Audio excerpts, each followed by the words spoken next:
নমস্কাৰ দৰ্শকসকল মই সকলোকে অমূল্যবাণীলৈ স্বাগতম জনাইছোঁ। আজিৰ ভিডিঅ'টোৰ বিষয় হৈছে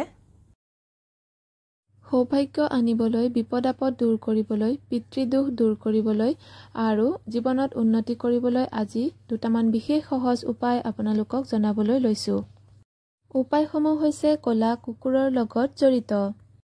প্ৰথমে পিতৃদোষ দূৰ কৰিবৰ বাবে যদিহে পিতৃদোষ লাগি থাকে তেনেহ'লে জীৱনত উন্নতি নহয় আৰু বহুত ধৰণৰ বিপদ বিঘিনি আহি থাকে।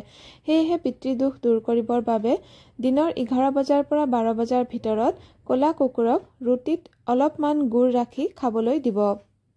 যদি আপোনাৰ বহুত দিনৰ পৰা আৰ্থিক সংকট হৈ আছে, টকা পইচাৰ বহুত সমস্যা হৈ আছে আৰু আপুনি বিভিন্ন উপায় কৰি চেষ্টা কৰিও ৰক্ষা পোৱা নাই, তেনেহ'লে শুক্ৰবাৰে ক'লা কুকুৰক ভাতৰ লগত দৈ মিহলাই খাবলৈ দিব। শীঘ্ৰেই আপোনাৰ আৰ্থিক সমস্যা দূৰ হ'ব।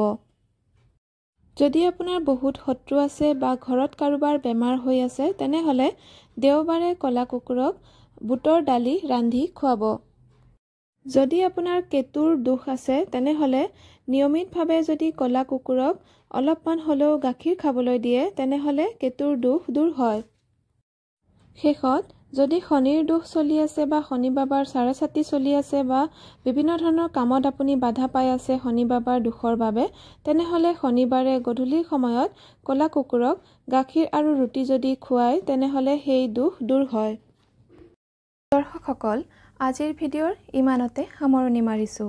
ধন্যবাদ।